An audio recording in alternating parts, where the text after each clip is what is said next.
welcome back to another episode of Physiology Unraveled. I am your host, Jorge Granados, here with my co-host, Dr. Joe Watso. Today we're joined by Dr. Katarina Smiljanec. She's a senior regulatory scientist at ADM with a background in nutrition and applied physiology.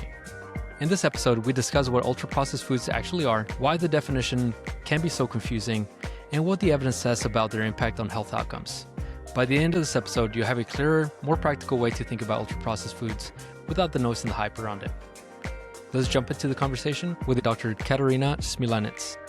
Welcome back to another episode of Physiology Unraveled, and we're back again with Kat. She's joining us for one more episode. This time we're not focusing on her career path, but we're going to be talking on something that's actually pretty intriguing, and it's all over the media right now, which is ultra-processed foods. And so without going into a lot of detail, Kat, I'm just going to go ahead and let you talk about, one, define what ultra-processed foods are, and then tell us a little bit about the roadmap. Then I'll let you take it from there. Ultra-processed foods, I don't even know where to start. I've been so involved in it for the past few years that, like you said, there's so much going on. But if we distill it down to what it really is, I'll give you a background that it started in 2009 from a professor in Carlos Monteiro in Brazil. He saw there's something changing in the people's diet in Brazil. There's a lot of obesity. He classified these packaged food products made by companies as ultra-processed. He came up with the categorization of foods where he put them in four classes, one being minimally processed foods and four being ultra-processed foods. And so most of the time when you hear a term ultra-processed food, that relates to the categorization NOVA category 4. Those would be foods that are packaged, they are made, they cannot be made at home, they have a list of numerous ingredients, most of them that you cannot purchase in a grocery store, you cannot cook with them at home, so those would be different preservatives, emulsifiers, colors, flavors, foreign to your regular home kitchen. There's been a lot of controversy over it. With the definition itself, it has been reiterated about 7 times from 2009 to 2019, at which point you're starting to question, iteration in science is always good, but 7 iterations in 10 years, how beneficial is it really? So even scientists, there's research studies that show that scientists don't always categorize them the same, dietitians don't always categorize them the same, and don't even get me started on consumers. I recently read an article from Food Navigator where, do you know the non-GMO butterfly, non-GMO verified butterfly to some items? It's a small butterfly it's a certification that a manufacturer can get that their product is non-GM, which there's also issues with it. But that company is now coming out with a certification that states non-UPF. So manufacturers, they ran a pilot program in August, and we should soon, within the next few weeks, start seeing products on the store shelves that have non-UPF sticker on them. They did a survey that 70% of consumers wants to avoid ultra-processed foods. They state that 20% of their foods is ultra-processed in their diet, but they can't define it. And we know from research studies that about 55 to 60% of people's diet in the Western world, the UK and the US, are coming from ultra-processed foods as defined by NOVA. So there's such a big dichotomy here of what is in the research and how do consumers actually interpret it, and what their behavior is like. Thanks for that description, and it sort of shows the multifaceted nature of the problem, in that if you're starting with an undefined definition, that it creates a lot of issues with trying to advance it. And so I'm curious, you had published the results of discussions from a recent workshop to try to highlight, I think there was a roadmap in there for, where are we and where do we go from here with a lot of different stakeholders. So could you give people a sense for the types of people who are involved in those conversations and ultimately sort of where we should go from here? So what should the Nova system be replaced? If so, what are the proposed definitions to use? And if not, how do we develop useful definitions with sort of the target, which I think is what you're sort of getting at, is public health messaging. When a family goes to a grocery store to look at food products, how are they going to determine which of these things matter and which of them don't? Defining certain terms is very important when it comes to public health because policy will be based on the definition. And this is why an unclear definition of processed foods is not acceptable, and it would be detrimental for public health. The USDA and the FDA requested information for ultra-processed food definition earlier this year, and they just closed it for comment with the new administration. And in it, we were able to comment. Anybody can comment. It's any private entity or a public entity can comment. And one of the things that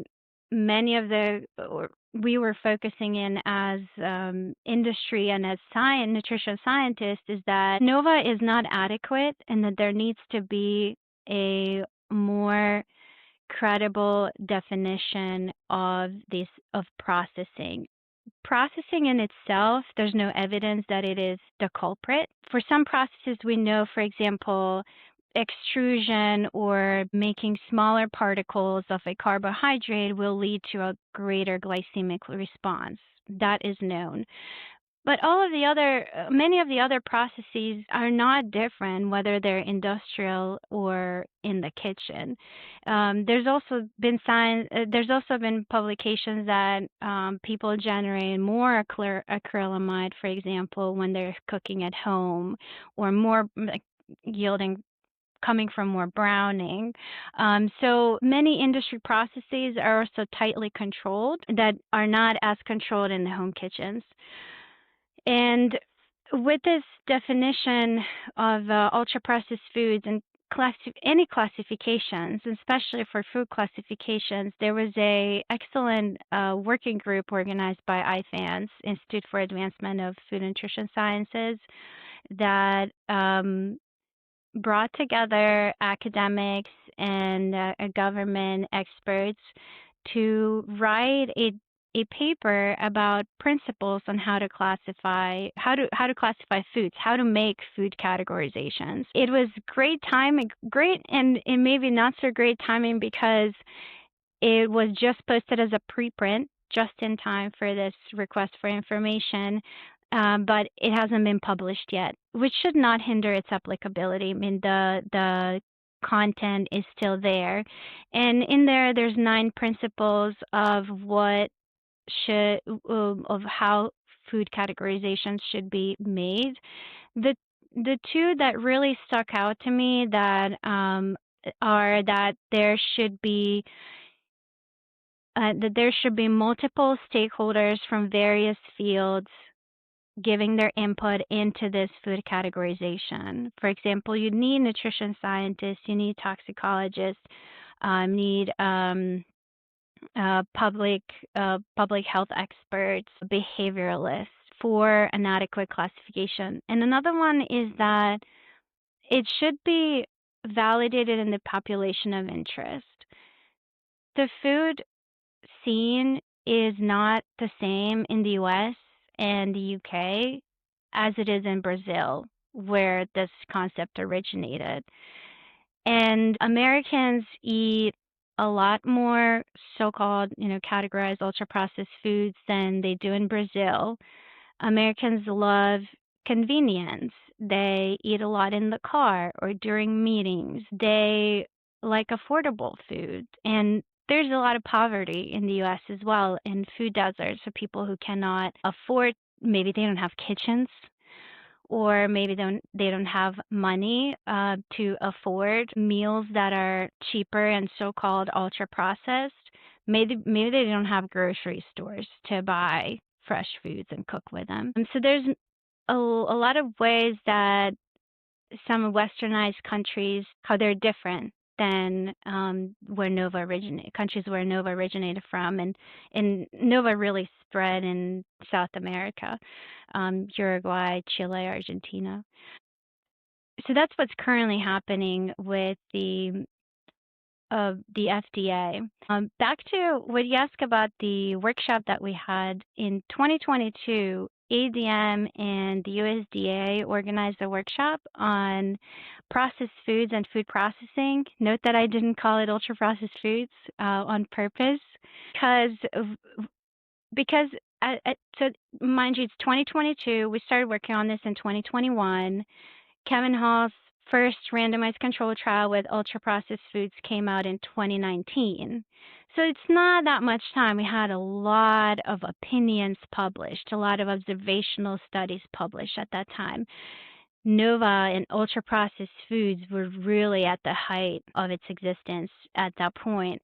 But they were gaining so much traction, but we had no idea what they are, and we really wanted to stop this inappropriate classification of foods and inappropriate public health advice. And you also want to stop consumer confusion. But we'll say we were arguing at that point already that the ship has sailed. It's because ultra-processed foods have been bubbling for so long. For those that are listening, you mentioned the Kevin Hall paper, and we'll link to it on the show notes here for those that want to go do a deep dive into it and read it if they're not familiar with it. But can you give us just a quick, I don't know, the main findings of this paper and why it's important? Kevin Hall published a randomized controls trial done at the NIH where they were feeding participants with a diet primarily composed of ultra-processed foods or primarily composed of minimally processed foods for 2 weeks. And this is an inpatient study. The results were that they gained weight during ultra-processed foods, and that they, on average, consumed about 500 calories a day more on ultra-processed foods. The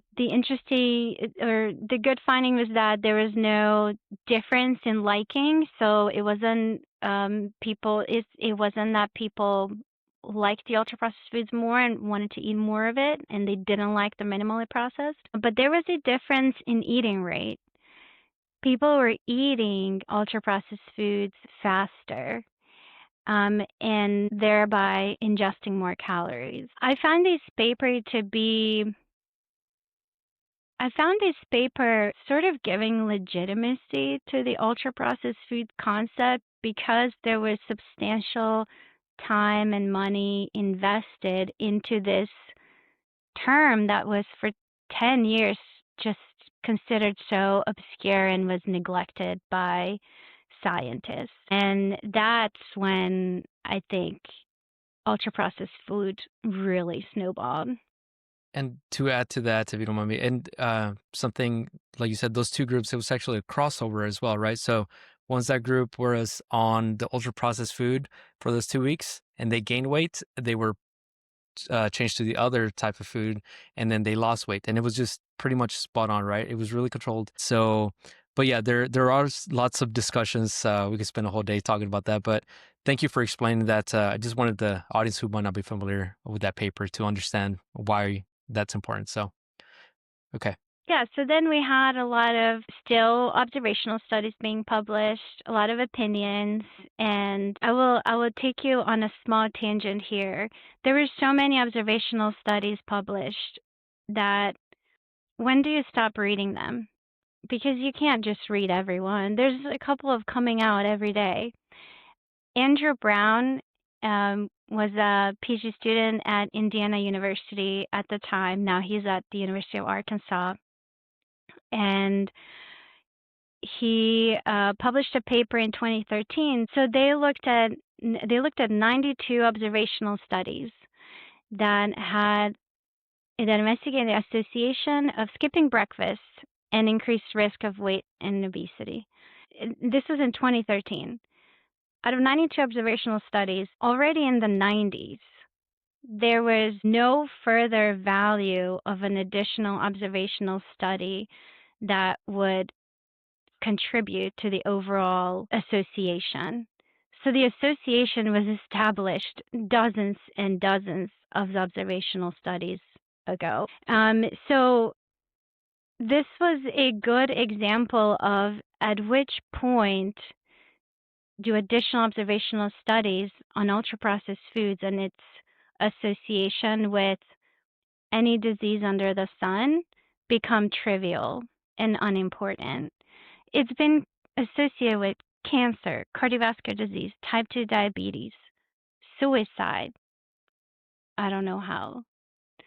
There's an observational study that it was published, but in their sensitivity analysis, they used it as a control, and there was a positive association of ultra-processed foods and accidental death. How did this study get published? I mean, just because you ate more ultra-processed food today, you might be more inclined to trip and fall and die on a mountain?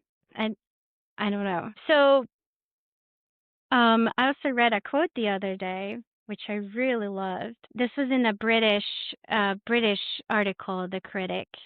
It said this, and this was a comment to a observational study being published on increased ultra-processed food consumption and suicide attempts. It says, the science behind ultra-processed foods fad serves only to make the rest of nutritional epidemiology look respectable. So we don't gain further value from observational studies, and we really needed more randomized controlled trials after Kevin Hall published his in 2019. So to move the needle forward, what ADM and USDA did is we gathered academics and government scientists together in a room, and industry scientists, to hash it all out, to talk it through. What needs to be done next? Because we cannot rely on one randomized controlled trial that had drawbacks and dozens of observational studies. So we hope to pull the brakes on this and give more direction to all of the scientists who are interested in this topic. So some of the items that we talked about was what are the mechanisms of action behind ultra-processed foods? All these associations, but what is the actual mechanism? And then how is food intake assessed in the U.S.? Do our existing databases have the capabilities of distinguishing food items among the 4 different categories? And none of the observational studies at the time were done with food databases that incorporated ultra-processed categorization, NOVA categorization, because it was all retrospective. That workshop was an excellent experience for somebody like me at the earlier stage of their career, and we formed many good relationships and connections among the scientists in academia and government, which was extremely beneficial, and it was a very fruitful conference.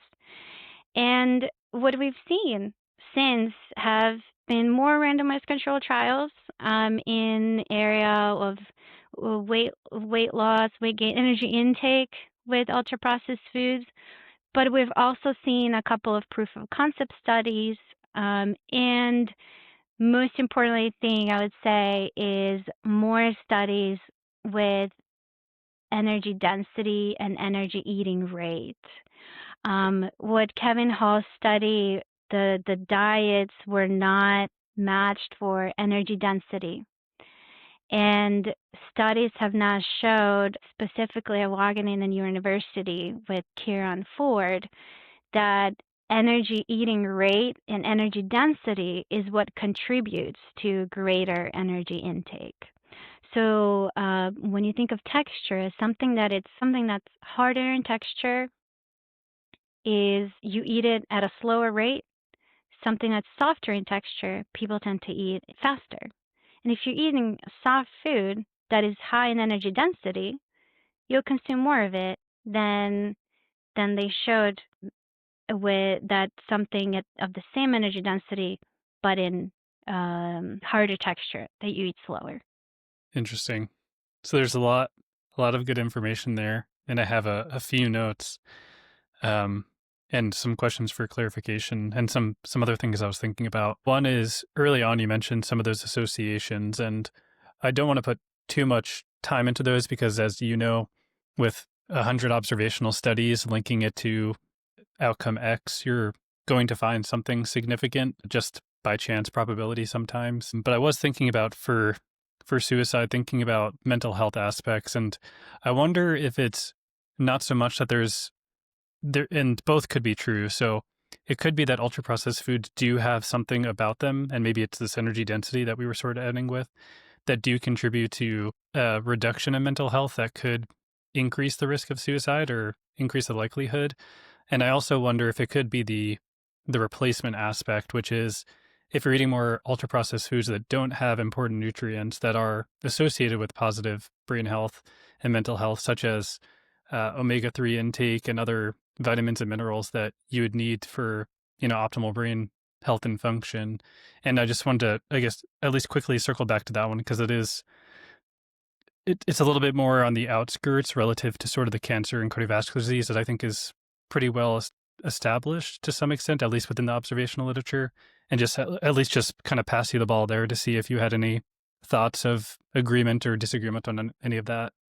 I place nutrient density at the center of nutrient intake and well-being, regardless of processing. So if I'm not in mental health or cognition, so if there are nutrients that have been linked or are established as that have they're an important factor in brain health, that would be dependent on those nutrients, but not on the processing of food. So what are these people eating? What do their diets look like? Are they in therapy? Are they exercising? What is their job? What is their family situation? I think there's too much noise specifically in this, like you said, fields that are a bit further out from strictly physiological, cardiovascular, cancer, etc.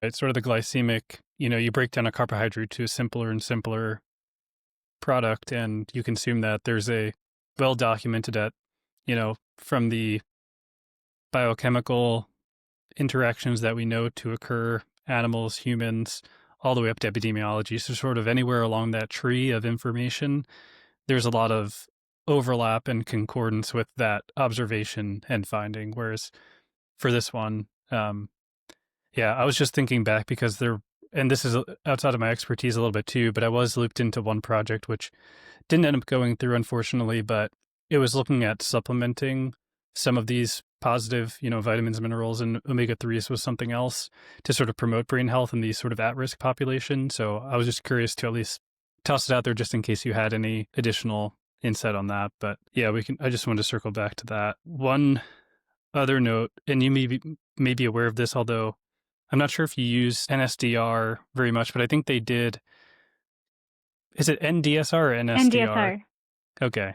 Because I think the non-sleep deep rest from the Huberman lab always has me confused with that one because they're a little bit interchangeable. But I think they did have an add-on recently, which is they have the NOVA classification. So when you do enter data, and for people who don't know, this is, and Kat, you would correct me here, but sort of viewed as the gold standard database for nutrient intake for research. So if you're trying to do these hard clinical trials and tracking food intake and assuming that the diet history and logging is being collected and interviews and everything along that process is accurate, when you have that information and put it into a system and it outputs the macro and micronutrients, one of the outputs that I think it's now being integrated is that NOVA classification, which may or not be helpful depending on how much we want to stick with it, or it has risks and benefits, but that is a way at least to incorporate it as a supplementary outcome for somebody who might be looking at macronutrient X or micronutrient Y.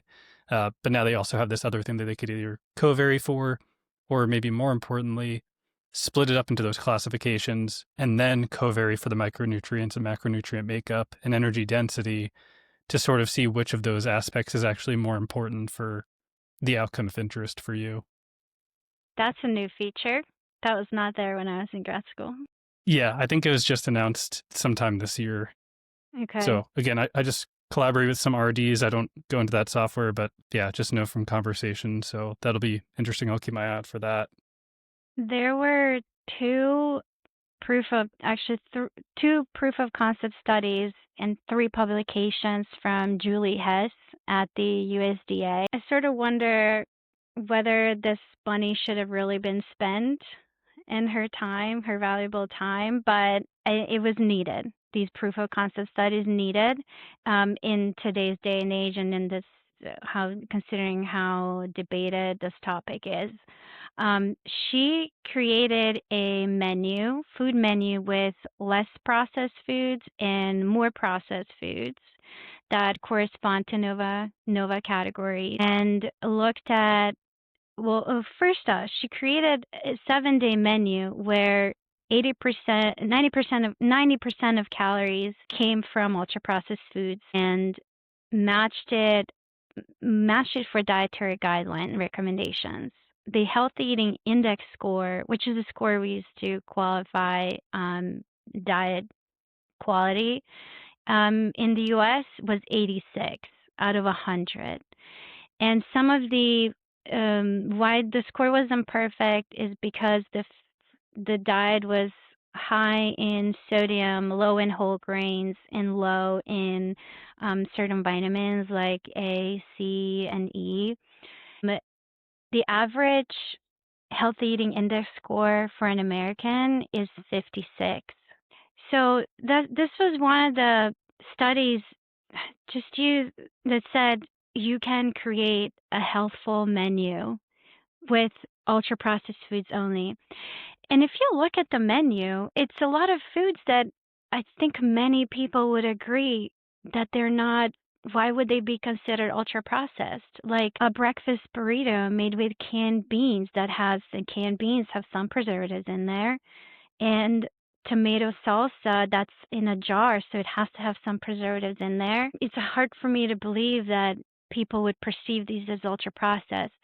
What ultra processed foods they're used as a proxy for foods high in sugar, added sugar, saturated fat, and sodium. It's when you're talking to consumers and we're talking to scientists, we're not even speaking the same language. Because when I say ultra processed foods, I think of this vague, too simplistic classification of foods. But what consumers hear is, well, candy bars and soda and desserts. Well, we're not talking the same language. And another study from Julie Hess was also, they created similarly a menu with less processed foods that had 20% of calories coming from ultra processed, and more processed foods menu, which is 67% calories of ultra processed. They rematched for nutrient density, and the Healthy Eating Index score was 43-44, so a bit lower than an average American. But what was fascinating is that shelf life stability of the menu that was less processed was 35 days compared to 120 days for ultra processed. So this is where it comes to convenience, shelf stability, safety, food equity. Cost of it was just under $16 for less processed menu, and just under $10 for ultra processed foods menu. Preparation time was the difference between preparation time, and that's active prep, so not letting something sit in the oven and you stepping away from it, but active prep time differed from 1 minute to 2 hours.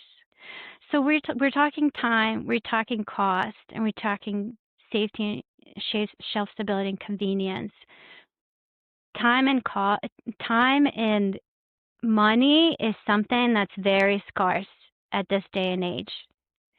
And if you're making, especially now when it comes to the FDA trying to make a definition and potentially ultra-processed food term getting into the dietary guidelines, you have to make these public health policies equitable. A public health policy is not for the percent of people who actually adhere to the dietary guidelines. I don't know the statistic, but to the minority, right? Health policy or public policies for 330 million Americans.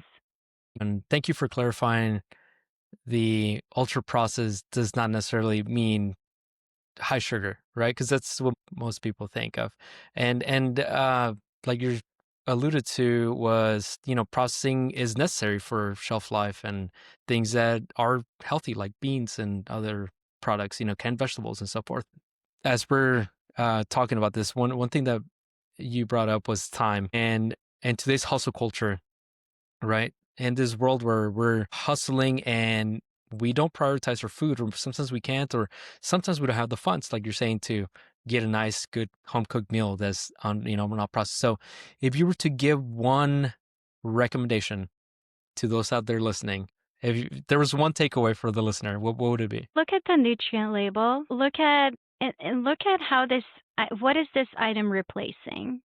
Nutrition is all about substitution, right? If I tell you you shouldn't eat ultra-processed foods, what are you eating instead? If I tell you you don't eat cakes, what are you eating instead? Are you eating a baked good or are you eating a fruit? So I would say for listeners to be mindful of and realistic with you, what are you actually eating instead of a food that you're trying to avoid?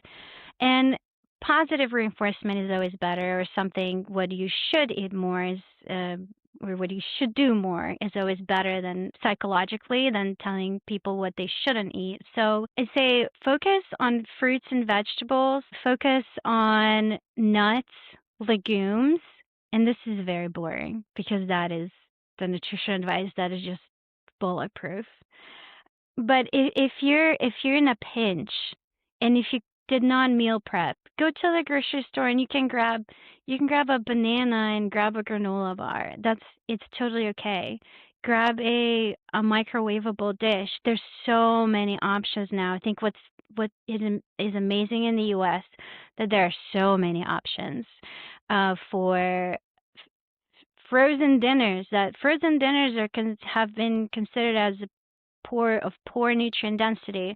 Well, not these days. You can find so many good things with veggies in there and whole grains and fibers and lean meats. So there's a lot of what's it called, ready to drink items, dairy based and non-dairy based. And another advice is don't get pulled away by things that sound too good to be true. Stick to the fundamentals when it comes to nutrition and just regular day-to-day eating.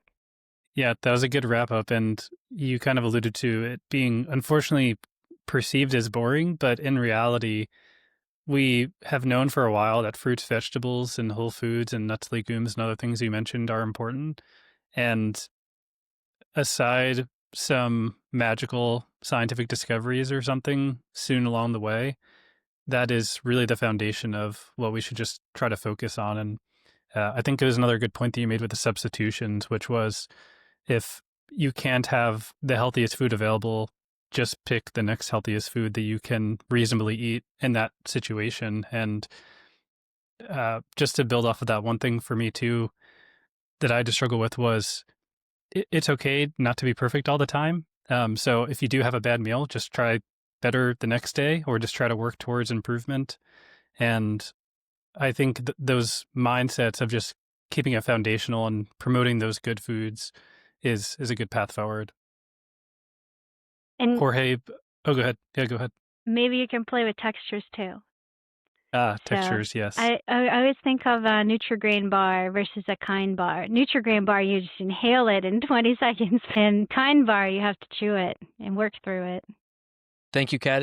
I don't know, do you have any other closing thoughts or things you would like to discuss before we wrap up? No, I think we addressed many things, and thank you for having me. It was my pleasure to be on here, and I'd be happy to come on in the future too. Thank you so much. I'm sure our listeners would love to hear any updates on food labeling or anything having to do with this. So, all right. Well, once again, thanks again to all the listeners. Don't forget to like and share this episode. Stay curious, keep asking questions, and keep unraveling physiology.